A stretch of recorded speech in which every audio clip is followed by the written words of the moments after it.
All right, thanks everybody. Thanks for coming. I know it's a big, busy week this week with town meeting day tomorrow, and appreciate everybody getting up on the 10 below degree March day today. So happy to have you here.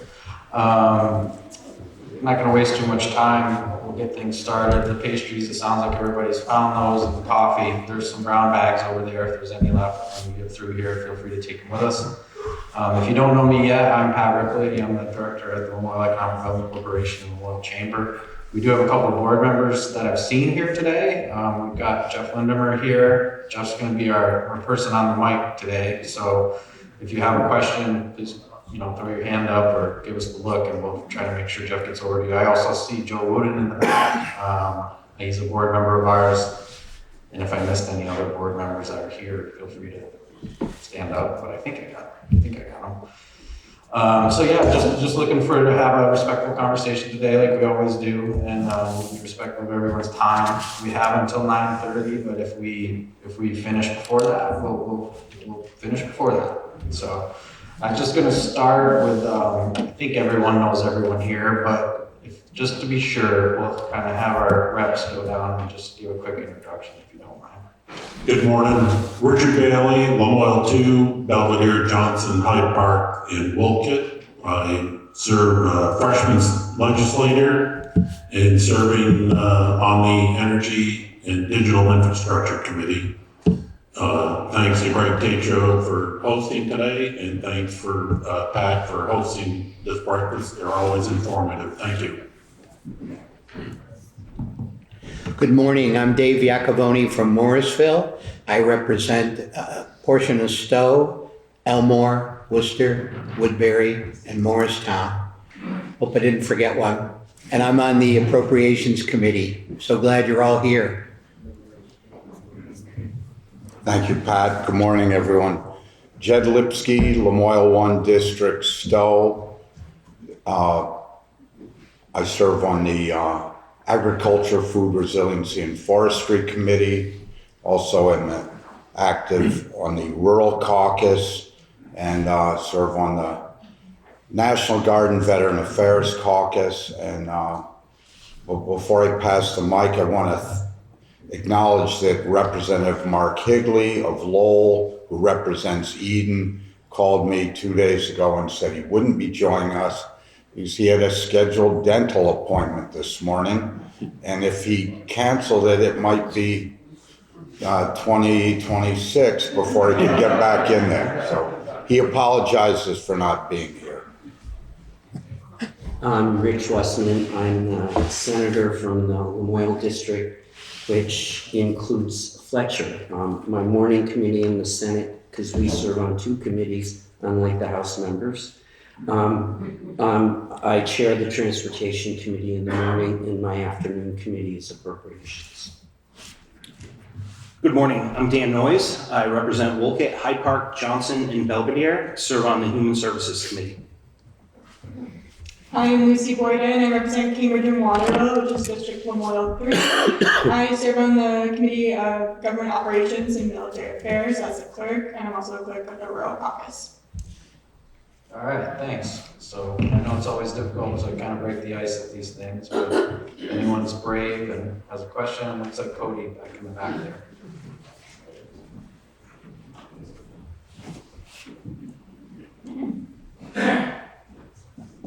Good morning.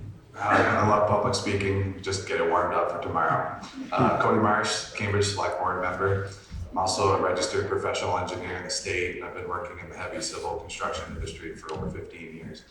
My question today is about the transportation budget. I downloaded the governor's proposed FY26 budget, and specifically today, I'm talking about the municipal portion of the budget. It looks like it's proposed that between 5 programs, there's $10.1 million in cuts to the town highway funds. This includes structures, bridges, $7.5 million, structures, $800,000, paving, $250,000, municipal mitigation assistance programs, $250,000, and then town highway public assistant grants, which is zero this year, $1.2 million in cuts. There's also a large increase of 3.8 million for federal disasters, town highway federal disasters, which I suspect is flood related, but just curious what that money is for. And then, and look, I get the budgets are tight, money's tight everywhere, and there's demand and need everywhere for money, but I guess I'm specifically curious about the infrastructure, roads, bridges, and stuff, and specifically for our municipalities as well, as I'm concerned. So if any of your responses is how we towns can help at the state level, I'd love to hear how we can help. So thank you. I'll take that.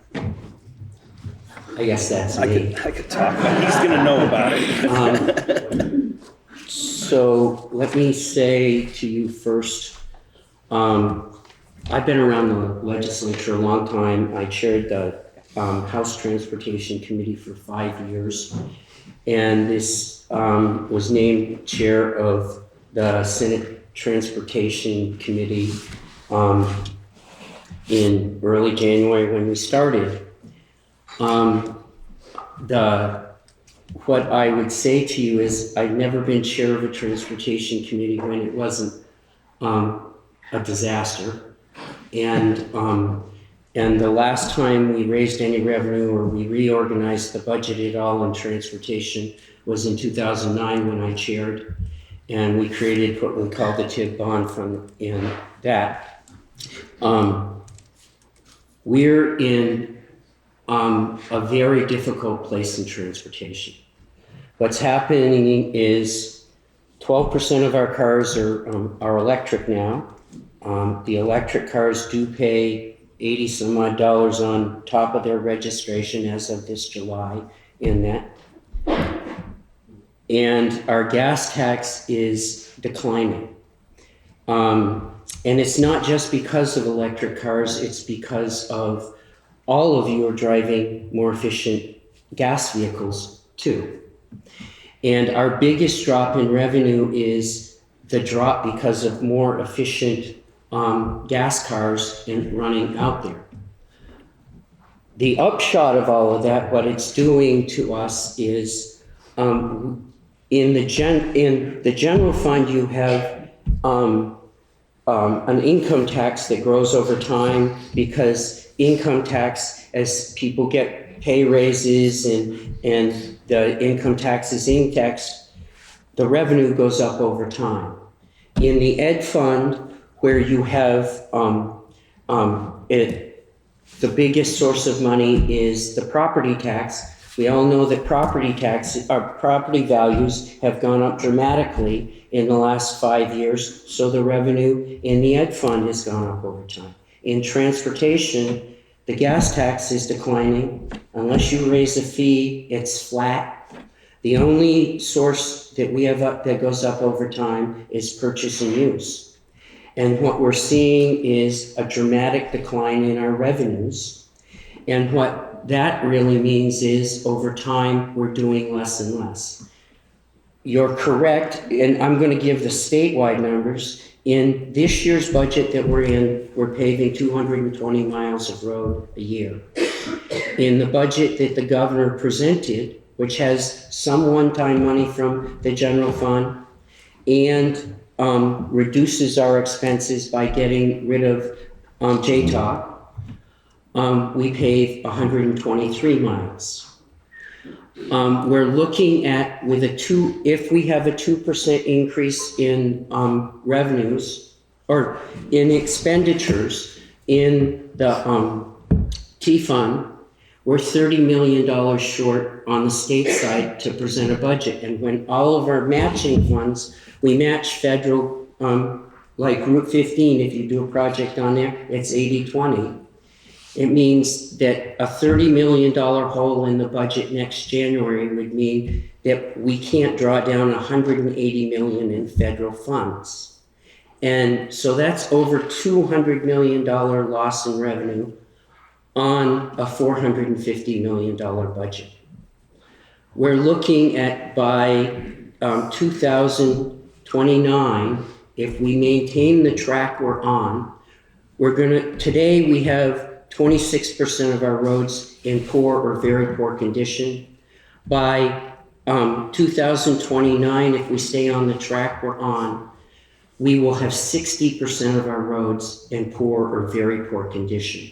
And if we maintain the track we're on, we will pave our roads in a system that has 3,000 miles of road. We will pave our roads once every 25 years. So what you see for the towns is being echoed all the way through a transportation budget, and we're in trouble.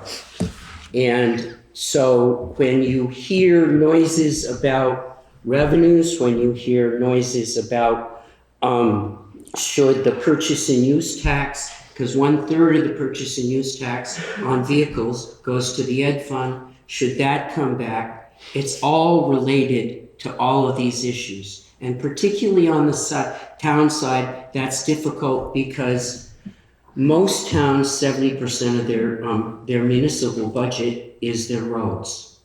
And so if we underfund the towns at the local level, we're just raising property taxes. And at the same time that's going on in our committee, we're facing all sorts of bills from people that want to give breaks to certain groups. All good measures give away revenue from the T fund. And so I would say to you, we're in a world of hurt. There's going to have to be some very hard decisions made. And I think roads are one of the primary things, responsibility of the state. That's not a good picture. Thanks, Rich. Any other questions out there?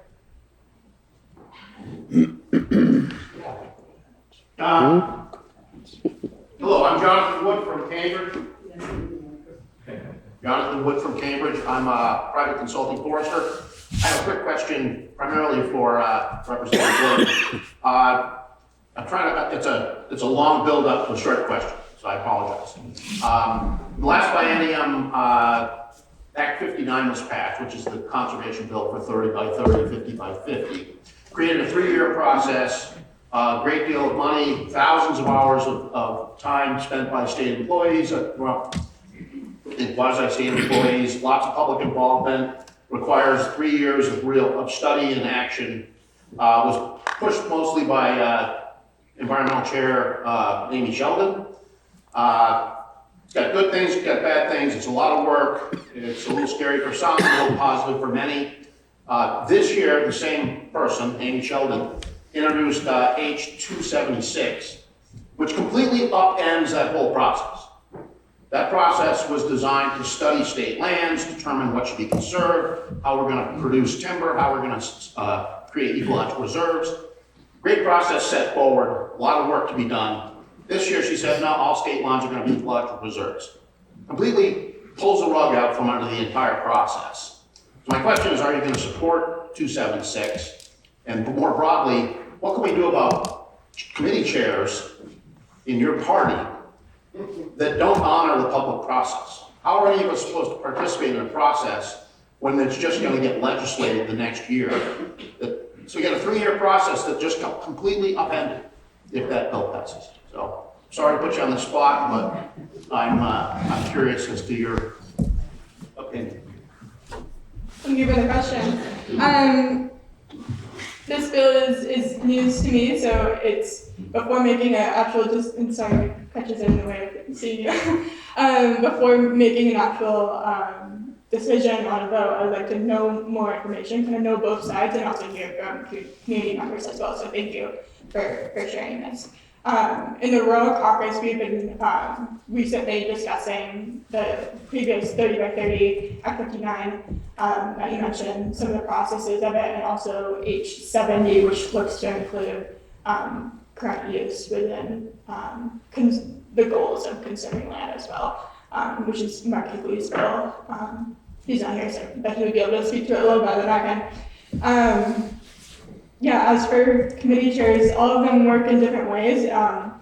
Ultimately, it's a collaborative process that needs to happen from the committee chair, to all the committee members, to all of the legislative members as a whole too. There's been a lot of feedback as her as a chair too, especially recently from Mokulli, as that was one of the reasons why the Rural Caucus started to have this conversation, was because she wasn't willing to just hear his bill out. And that's the process that we need to have in every committee. It's no matter whether it's a Democratic bill, Republican bill, independent bill, whatever bill. The committee just needs to do a drive-by, hear what all bills are about, and get a consensus from the committee and from members as a whole to talk about it and take action. Jed had one? Do you know if they're taking testimony on that bill? Was it scheduled or was it just like a walkthrough? I don't believe it's scheduled yet.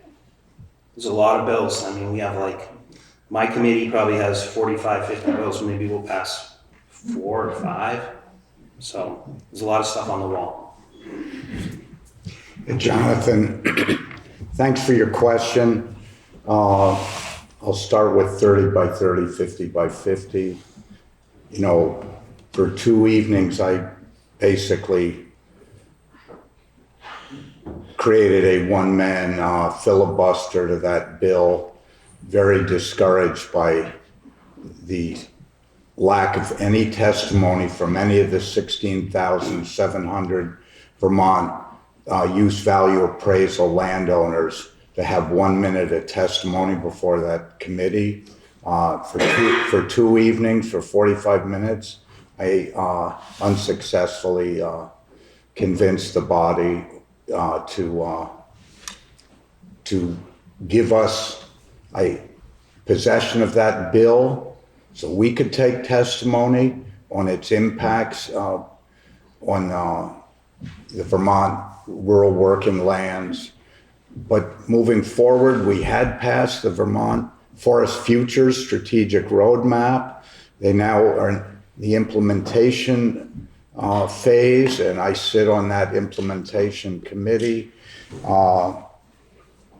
As Representative Boyden said, the Rural Caucus has been very active in dialoguing on not just the 30 by 30, but been very supportive of working lands, agriculture, and forestry, and how critical they are to Vermont's economy, as well as sort of the heritage that we all love about Vermont. But as to 276, just like the last bill, a year ago I went to the speaker and I said, 2 years ago, I said, why doesn't the Forestry Committee, the only committee in the State House that has forestry on the door, have possession of that bill for taking testimony? Eventually, we got a drive-by, and if any of you want to know what a drive-by means, it's the chairman of the committee spent 8 minutes in our committee and left. That's called a tap of the brakes. That wasn't even slowing down. So this year, I went to the speaker again over 276, wildlands. This is a notion that all the testimony was from activists, not anyone part of the Forest Futures Strategic Roadmap. And I very politely said that if this ever comes to the light of day, it should first come to the Agriculture and Forestry Committee. So we in the body and in our committee are tracking these initiatives to make sure that they get full and fair treatment for testimony and consideration. Thanks. Another question out there? Hi, thank you for coming out today. My name is Sarah Henshaw, for those of you who don't know me. I wear multiple hats in this community. The one that I'm going to be wearing right now is I'm a founder of a small business that works with nonprofits. I am curious what the legislator is thinking about nonprofits as a sector across our community. As you probably know, we have 1 in 5 Vermonters working for or somehow benefiting from nonprofits. And the Urban Institute just recently did a study that came out yesterday that basically looked at if all federal funding was lost by nonprofits, how many percentage of nonprofits in each state would close. And in Vermont, it's 67%. It's a huge, we're looking at a train wreck that's coming and it's going to affect all of us. So I'm just curious, I know we're deep in a session. I know we have many budgetary problems. I know that there's a lot going on, but I'm just curious what, I guess Representative Noyes, sorry. I'm assuming there's questions for you, but I'd love to hear everybody's perspective. Just what are we thinking as a state, and how are we going to support this very important sector in our community? Thank you. Thank you for the question. We have very limited county government in Vermont, though we have some. Many states are very rich with their county government. So we rely on community-based organizations, most of which are nonprofit organizations, to serve Vermonters. In various roles in the past, I have worked with those organizations extensively, dedicated Vermonters who do great work. I'm supportive.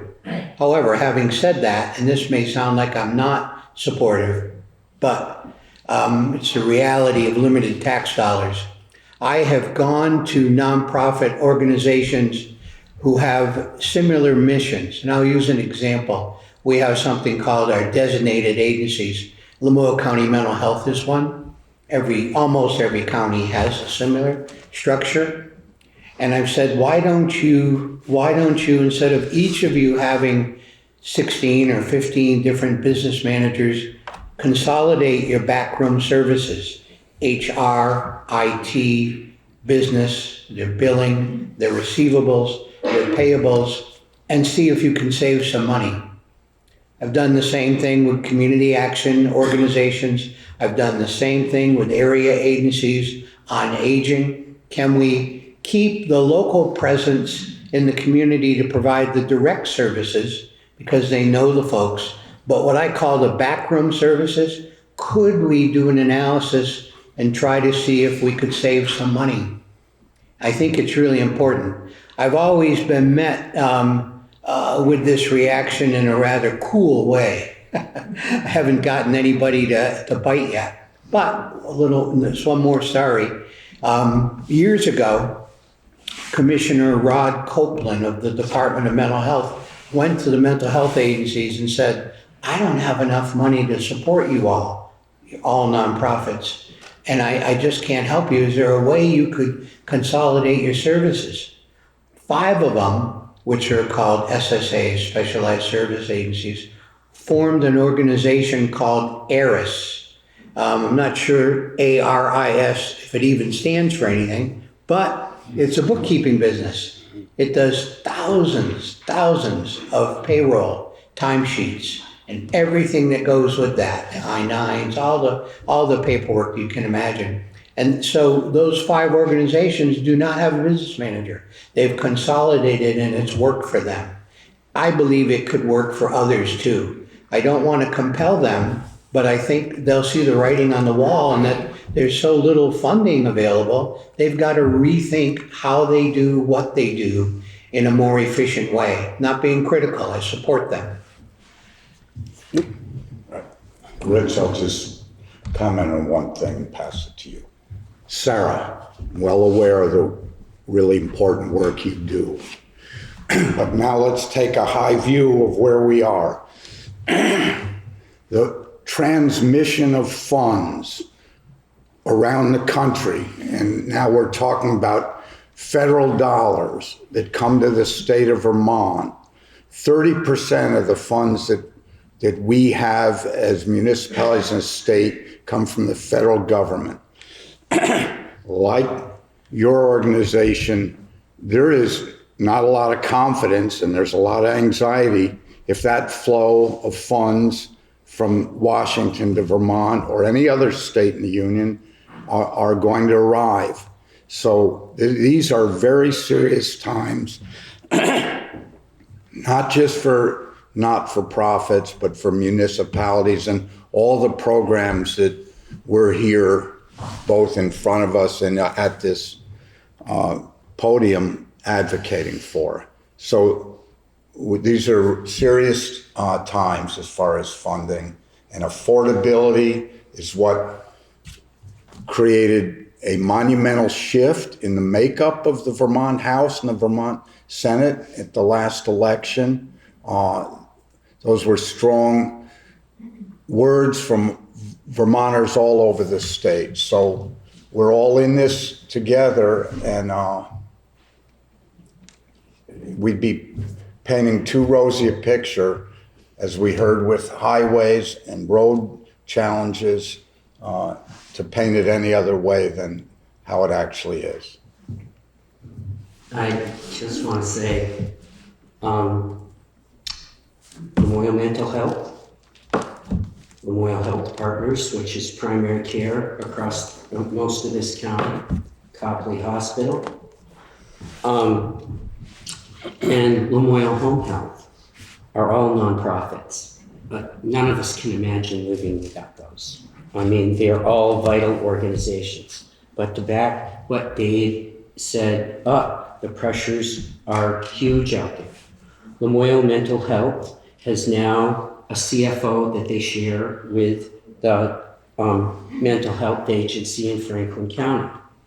We're across the board having to look at things and say, is there organizations and nonprofit organizations that can work together to share business offices, to share buying, to do things more efficiently, and we're all going to have to do that.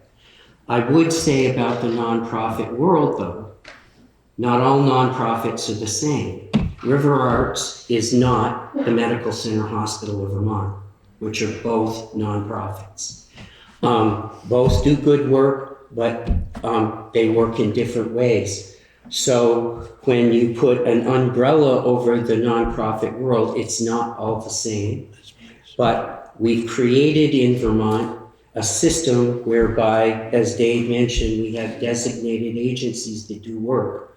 And those designated agencies, places like Lamoille Mental Health and Lamoille Home Health, we can't live without. For the past few weeks, we've been working on the budget in the Human Services Committee, and we draft a letter to the Appropriations Committee, to Dave's committee, looking at the impact the proposed budget from the governor has, and then what the needs are that we see as the policy committee. And it becomes obvious very quickly the amount of the impact that the Medicaid funds that we get in Vermont has on just about all of the agencies that provide these services. 1% change in the Medicaid reimbursement rate is $19 million. When you're talking about the potential of 10, 20, 30% change coming in the reimbursement rate, Vermont doesn't have the tax capacity to kind of make up for that. And it's going to be a big change if that Medicaid reimbursement changes pretty fast. We don't have the resources to kind of backfill any of that to the extent. Along those lines, probably some of you get your insurance through the exchange, and we get quite a bit of federal money to kind of keep the health insurance on the exchange affordable to many. If that goes away, I mean, bronze plans are going to be unaffordable to most Vermonters, and it's just going to end up being people won't have health insurance, and that also will have an impact on our healthcare providers. When they're sick, they go to the hospital, they go to primary care, and we can't pay for it. So, but we, trying to figure out what we can do to backfill where we can, should that happen, I guess. And then, also as Dave was talking about bringing together the back end of a lot of these agencies. I mean, we also need to be looking at is with our education and even our municipalities to try to figure out how we're going to combine services so that we can reduce costs. I would just mention real quick that the House Government Operations Committee has been looking into how we can more efficiently get state and grant funds out to nonprofits because there is quite a lag in when that happens, and a lot of our nonprofits are bridging that gap themselves, whether it be just a couple $1,000s or a large lump sum of money. So it doesn't quite fix the massive problem that we are facing, but a little glimmer of hope. Thanks. And just to add, Governor, I know has put together a task force to tackle some of these issues as well. Another question somewhere? Richard, Richard might Just a minute. Pat, Yeah, sorry. Go ahead, Richard. On this issue, again, we are hurting for dollars, and afraid is the pot doesn't have a lot extra in it. Even in my committee, we're looking at computer systems for the entire state system that are going to be costing a fortune in the hundreds of thousands of dollars. And as Dave said, we need to sort of step outside the box to try to see if you nonprofits can try to figure out a way to work those backroom services and see if that will help you folks out. And again, money's tight, affordability, there's not a lot of extra out there, and there's not a lot out there that everybody can still tap up and offer in taxes. It's just tight. Thanks. Saw that microphone go somewhere. There we go. Yeah, I have the mic. I'm Whiffy Brooks. I live in Hyde Park.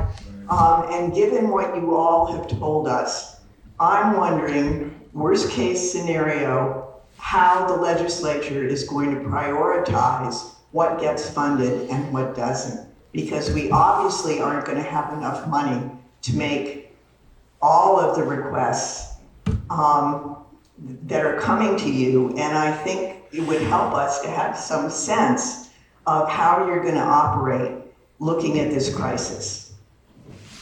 Well, that's the $64 question, isn't it? We look at that every day in my committee as to what should we fund, what can we fund. I'm a believer in what's called a therapeutic dose. I don't want to give $10 million to an organization if it really needs 18 to do a good job. I'd rather rethink it entirely. But to address your question from where I sit, and I am very respectful, there's great differences of opinion on this, which I can respect. But I believe I focus mostly right now on what I can do to strengthen healthcare across Vermont. I do that for several reasons. I believe the cost of healthcare is a primary driver of our property taxes. Unabated and left alone, all it will do is continue to drive property taxes higher, which is unacceptable to me. Also, our health insurance premiums are among, if not the highest in the nation. So that's taking a brutal toll on our businesses and individuals. So with the limited dollars we have, I'm looking at how we can divert dollars into primary care. The research shows without good primary care, the care ends up in an emergency room at a much higher cost. Now, having said that, I could give you a long list, everything from battered women to Planned Parenthood to law enforcement to our hospitals, etc., that are all very, very needy. I can't help them all because there's not the resources, but I look at healthcare and how to continue to strengthen that because it's in such a difficult position.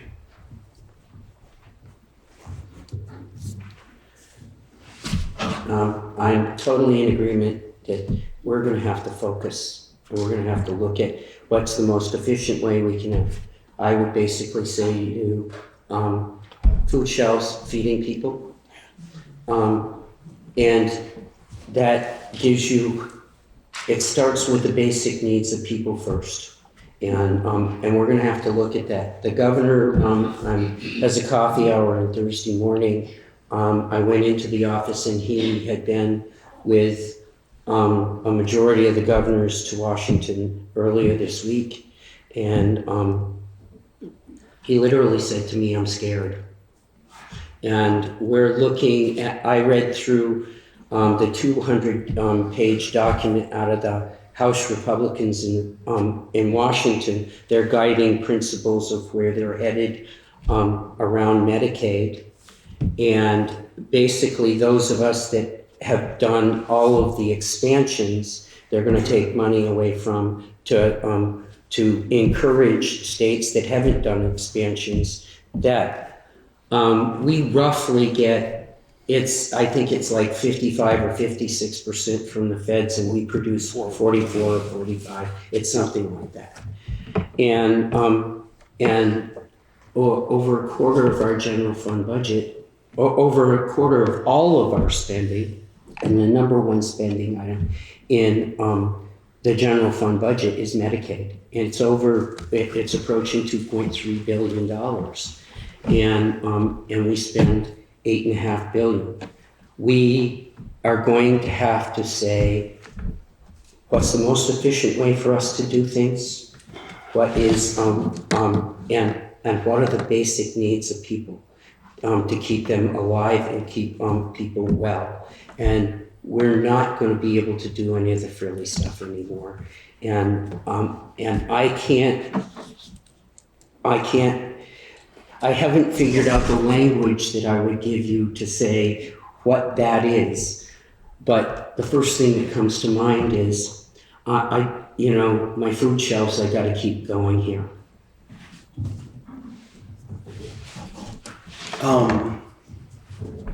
Just the base funding for increased utilization at our nursing homes in Vermont is up $24 million this year alone. It was about the same last year, maybe 19 or somewhere in there. We've had to bail a few of them out to the tune of 16 last year. 16 in the budget adjustment. In this year's budget adjustment. Oh, in this year's budget adjustment, there was 21 in emergency financial relief and 24 in increased utilization, which we just carried over to the base this year. So 24 last year, 24 this year. So the problem is those are really required services. People in nursing homes, they don't get the care. I mean, that's kind of the highest needs. The problem that we have is, in order to kind of reach upstream and to help people before they need that nursing home level of care, is where we can make the biggest impact. So whether it's nutrition or just home health, or trying to keep people in their homes and communities. So if we have to start looking at cutting those particular programs because of the reimbursement rates changing, or because of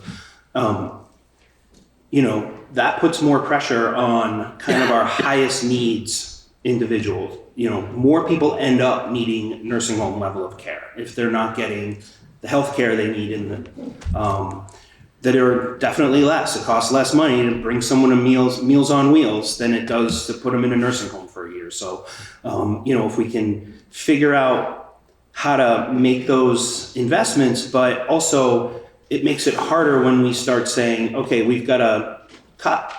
And how do we figure out which programs that are going to maybe help people before they get to the point needing higher levels of care? Yeah, you asked about priorities of committees.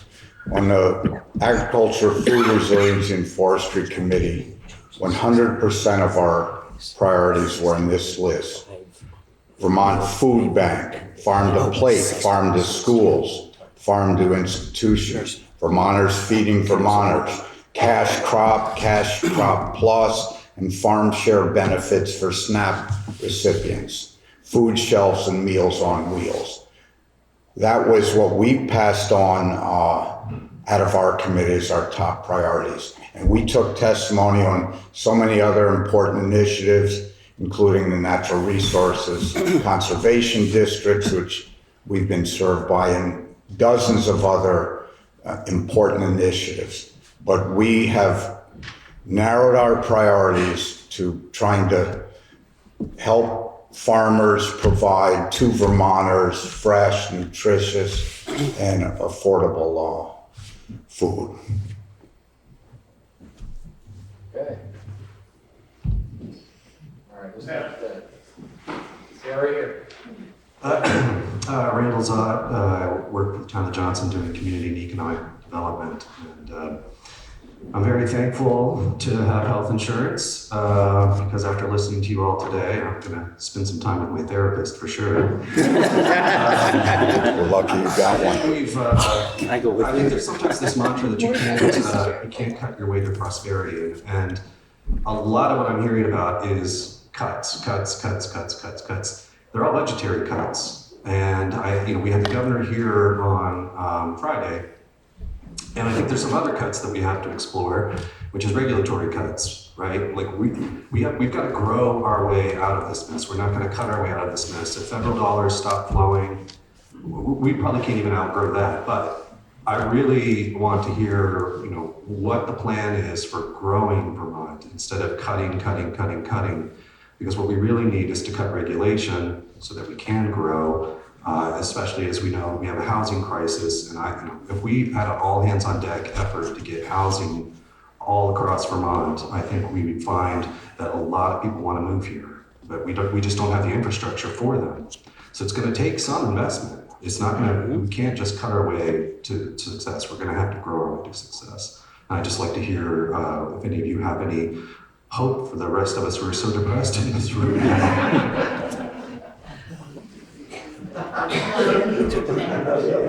Don't rush the mic. Thank you for the question, Randall.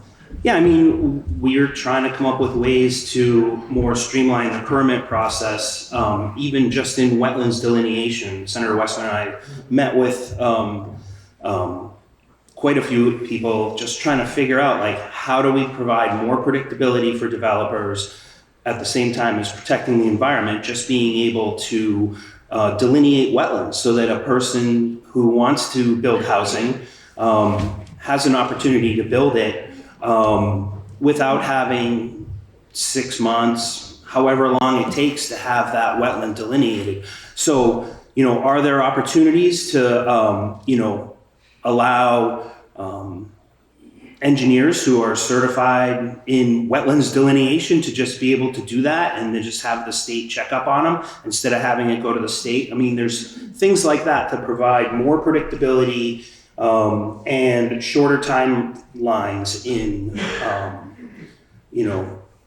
our environmental permitting for development that we really should be looking at in natural resources, but I'm not sure we are.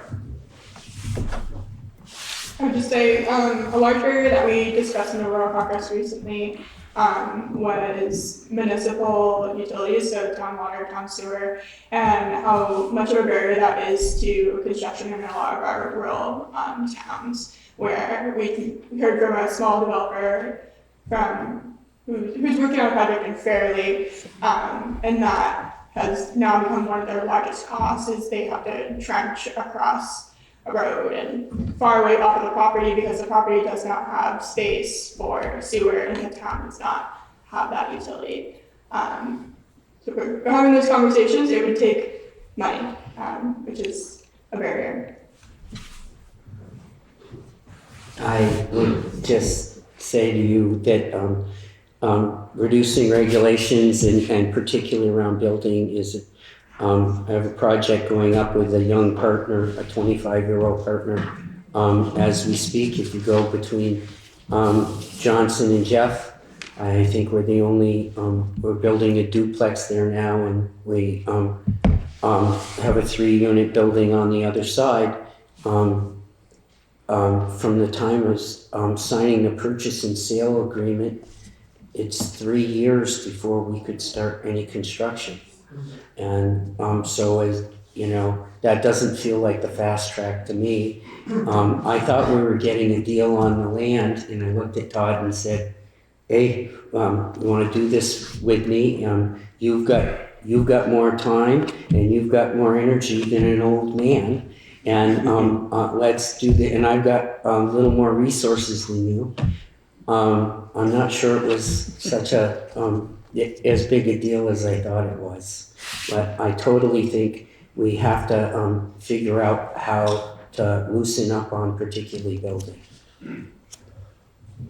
Yeah, thank you for that question. You know, first of all, Representative Boyden is the clerk of the Rural Caucus, does a great job in helping lead that tripartisan organization. So thank you, Lucy. Shout out. But housing, by the way, we don't have a problem trying to attract people to Vermont. We don't have homes for them to live in. There's a lot of people that see the beauty of Vermont and a place where they'd like to raise families, etc. We do have a housing availability, and that's hurting our communities, our schools, as far as families with school-age children that can afford to live here. And I agree with everyone that the lack of regulatory efficiency is one of the problems. But tariffs on Canada beginning in 2 days really impact the cost of construction of homes. They're 25% of materials. They're our biggest trading partner. They're 5 times bigger than any trading partner Vermont has. And we've got a lot of challenges. We need to build 40,000 new housing units in the next 5 or 6 years to have a sustainable economy. So I think we all collectively have a lot of work to do to try to meet those needs. I hope I don't come across as a pessimist, because I'm not. There's so many good things going on in Vermont. You know, at the University of Vermont, if your family makes under $100,000 a year, you can go to UVM tuition free. You can go to community college if your family makes less than $75,000 a year, and we're looking at trying to increase that for all of the state universities, colleges. I believe Vermonters are incredibly resilient. We care deeply about each other. We'll figure this out because of that. Because of our size, we're small enough to be connected deeply to one another, and that means we don't turn away. We're not indifferent. It is a tough question, no doubt about that. And looking at even these climate bills that are in my committee, the administrative costs for those are tremendous. And you would think we could use some of those admin costs to help transfer some of this, if we can get some modifications to these climate bills that the governor proposed. Try to make sure we stabilize electric rates. Companies won't come in here if they can't get a stable electric rate to run their business. They also need decent roads to get in and out of here.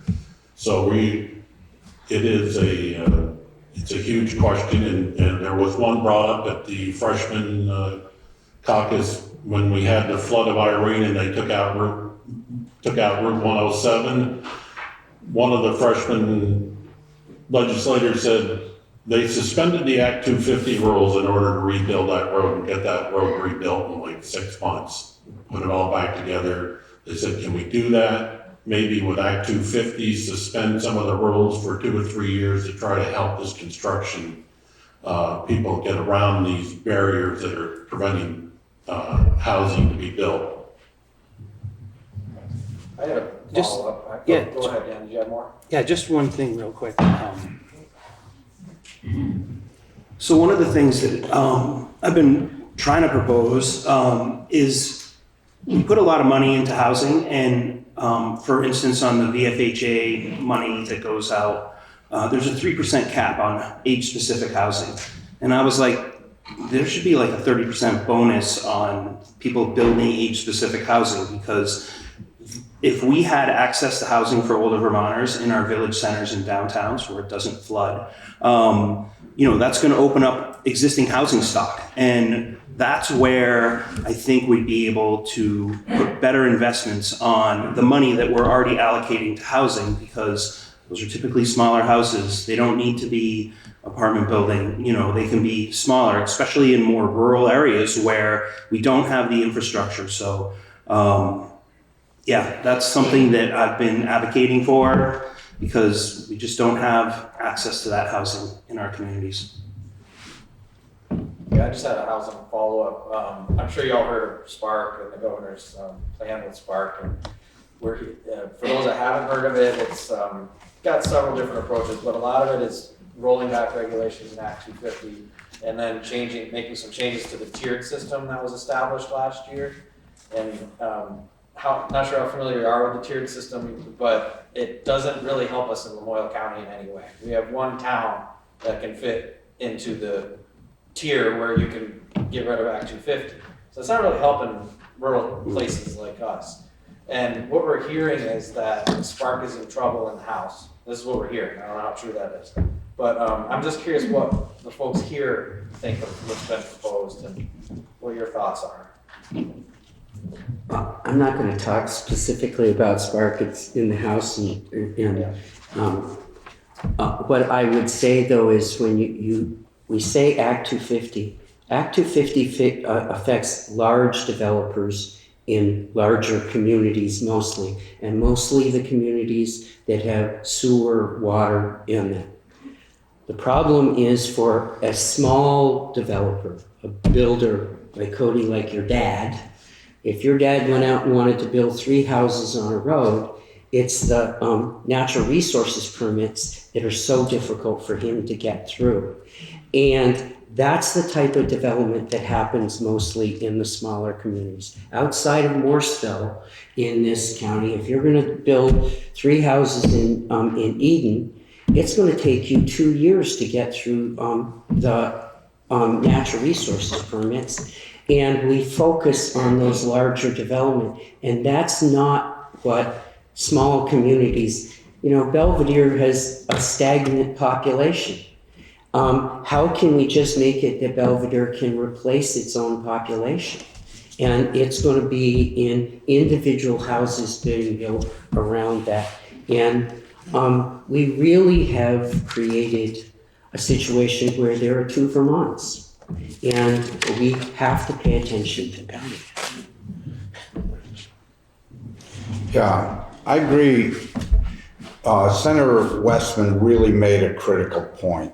And there's a reason why I voted against the Housing Act 250 reform bill in the last session, because it made it more onerous for rural Vermonters who are going to move forward in the exact way that Senator Westman pointed out. It's the small developers that could create 3 units or 6 units over a period of time. There are many, way beyond Belvedere and Lamoille County, particularly Essex County, parts of Orleans, Caledonia, that are absolutely hemorrhaging families. And this is the way they are going to advance forward. The tiered system on Tier 3 made it more onerous, more likely to trigger Act 250 than protect rural communities from being exempt from it. Thanks. I saw another question out there somewhere. Hi, this is live. Hi, my name is Bob Brunstein. I'm from Morrisville. Thank you for your audience. I'm changing gears. I'm a JD. I just sat for the bar last week, so attempting to become a member of the ranks of the unwashed. I'm always sort of ambiguous about it. Sometimes I feel like I've gone where I don't belong. But what I'm interested in is judicial reform. I've spoken with Jed Lipsky about this before, and I wonder what the panel thinks. I found that the judiciary is an entity which is only accountable to itself. And I've litigated in several states, and I found that it's much more common than people think for judges to breach procedure, act on bias, act under significant disability, psychiatric, character defects, and even lie. It's much more common than people think. and they're only accountable to themselves. And what I found in Vermont, I had 2 occasions where it was a catastrophic result with the judge. So I polled the state. I said, am I hallucinating? Is it me? And the responses from very competent people, some people were even, executives in the state, very high up, confirmed my opinion. These are good. So what I'm asking the panel is there can political will be developed to have a bill passed so that a litigant, perhaps just in civil cases, there are administrative deals to be, worked out, but for peremptory right of recusal, if someone gets a judge, they know it's a dog, and they exist, believe me, they exist. Can he have one right of recusal to say, I don't want this judge, get me someone else? Half the states in the United States have it, and it would give some litigants some power over an entity, which is probably the most important and powerful entity in government. And it's only accountable to itself. And as soon as it fails at the lower level, like the district court, the Supreme Court, and the upper levels will cover for it. The legal system is an interest group as much as it is the trustee of ethical behavior. Position and income and lives are made from it. And the code of an organization is don't expose your organization, especially where adult things like income, power, and preferential association are involved. So I would say, asking Jed and the panel, can the political will be developed, have a bill passed to give litigants one peremptory right of recusal to remove a judge without cause or hearing? Because as it is now, litigants are way too vulnerable to the defects of an entity in all states, in all places, which is only accountable to itself. And I've been through this, and I'm a plug. I'm also the author of Bad Minds, High Places, the FBI raids on Cleveland, Ohio, where it got so bad, the FBI had to raid. And 160 people were indicted. Judges, prosecutors, county executives went to jail. It happens. Thanks. Anybody got any thoughts on right to recusal? I think we'll take that as duly noted. I don't know a lot about it. I mean, I'm happy to talk to the chair of the Judiciary Committee. I know we have judicial review, that there's a number of legislators on the Judicial Review Commission or board, I'm not even sure what it is, sorry, that look at judges and take input and then look at retention. But I think you're asking for a little bit different, but I'm happy to look into it, but I don't know much about it. I've spoken with, I call every member of the legislative committees on judicial conduct, and none of them returned my calls, none of them returned my emails. And once I got a woman who was the head of it. She was just angry. She was just pissed off that I was messing around in business that wasn't mine. We think, it's a naive idea. I mean, I come from, my father was a professor of law and public policy. He was tapped to be a judge, actually, in Michigan. And so you see how these things happen, how they work, how judges are chosen. People you know, people you trust, people you like. It's not necessarily, it's a closed system.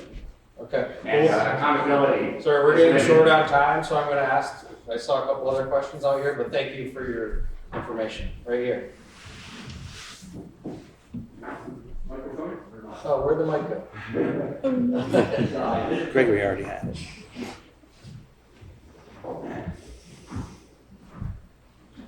Thank you. My name is Eric Noose, and I thought maybe bring up something a little more upbeat than blunt that we're talking about here. A couple weeks ago, I was down to the legislature for their outdoor recreation day, and got to sit in on Rich's committee, the transportation committee. And I'm also on the economic development with outdoor education in the Reimagining Johnson initiative that we're working on here. And it seems to me, and I'm an outdoor recreationist for sure, and I see a bunch of my skier friends here, and I'm an avid hunter and fisherman also, and canoeer and all kinds of stuff. But anyway, it seems to me that outdoor recreation, as far as bringing in money to the state of Vermont, is a huge factor. Some of our towns, it's even bigger. I heard some figure in your committee up in Burke with the Kingdom Trails, how much money that brings into that rural area. And I realize it doesn't help housing very much, but it certainly can bring in a bunch of money. And it seems to me that's pretty much low-hanging fruit.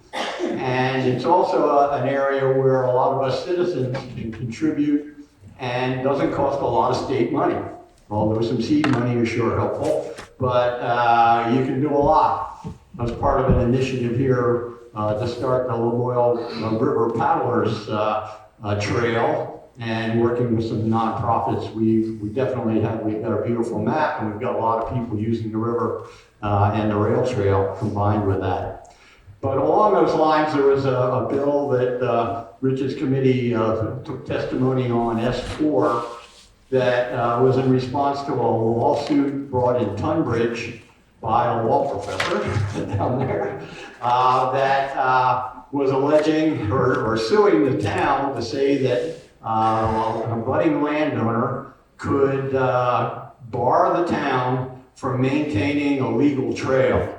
And legal trails are, for the town, are class 4 roads that have been thrown up, and now there are simply a trail and a right-of-way that the town maintains or has. And the lawsuit alleges that the landowner is the only one who can oversee doing maintenance, and that the town cannot. And part of this was this fellow didn't want a bunch of mountain bikers going through his land on the trail.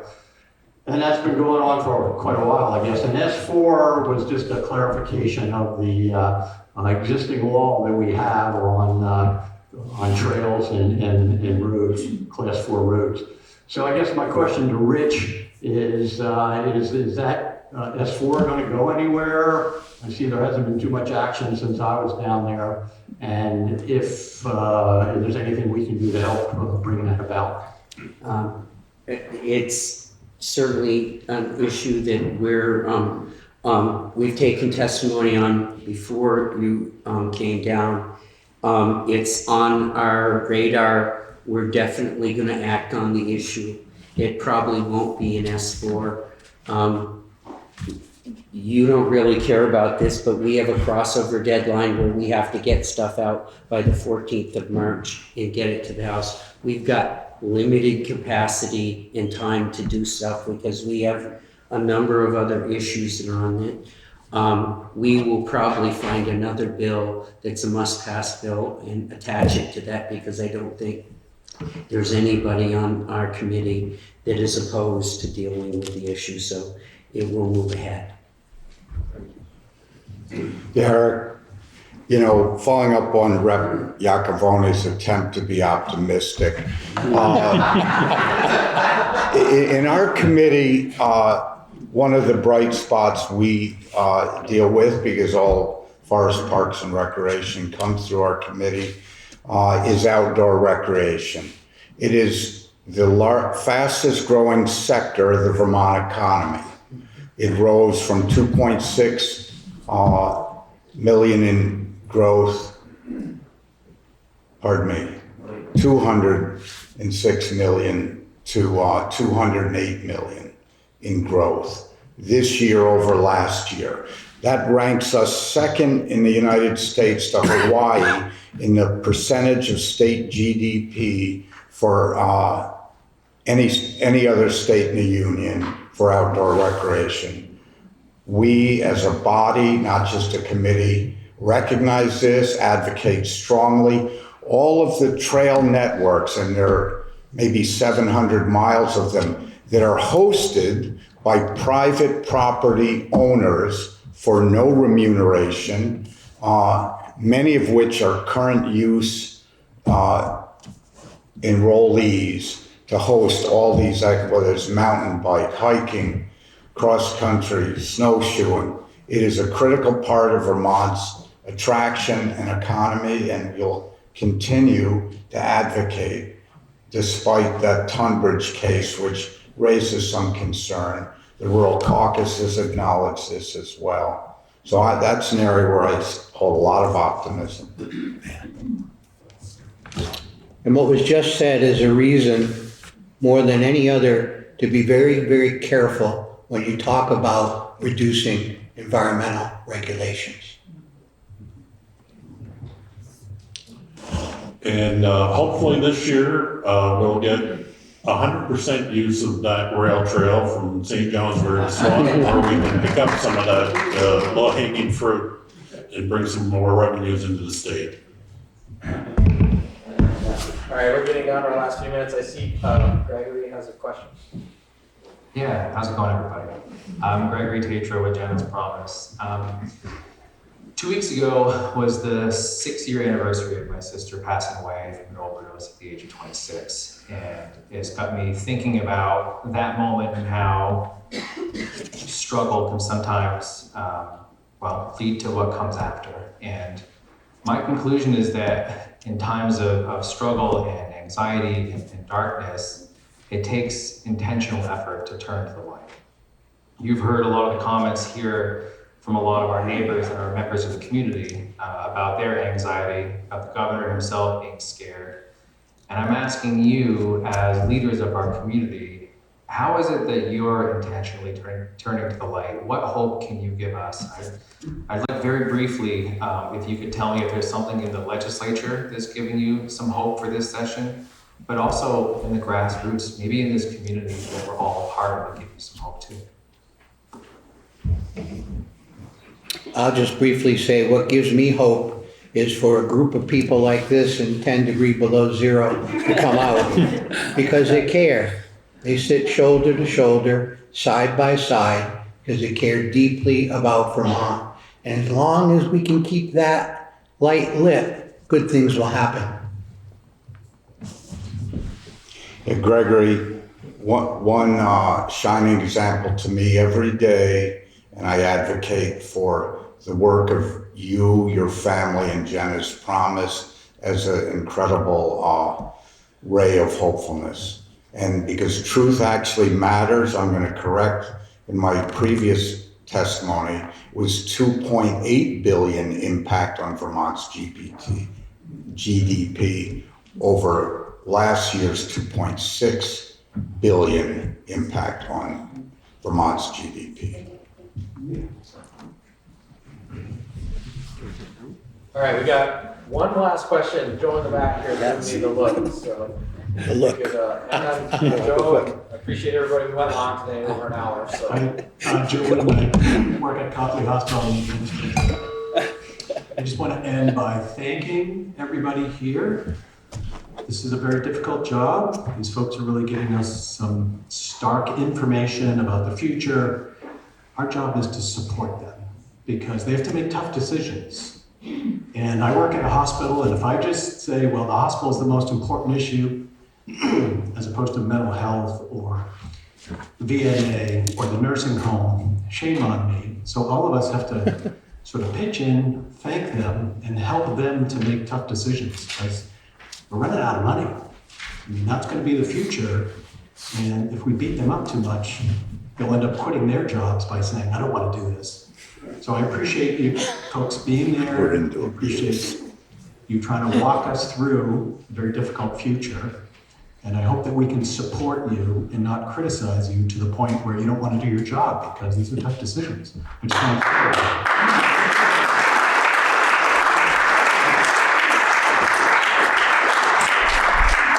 all right, I think we'll end on that. That's a good. That's a good one. Then, yeah. I appreciate everybody coming. If there's any pictures left, there's some brown bags over there. Feel free to get them.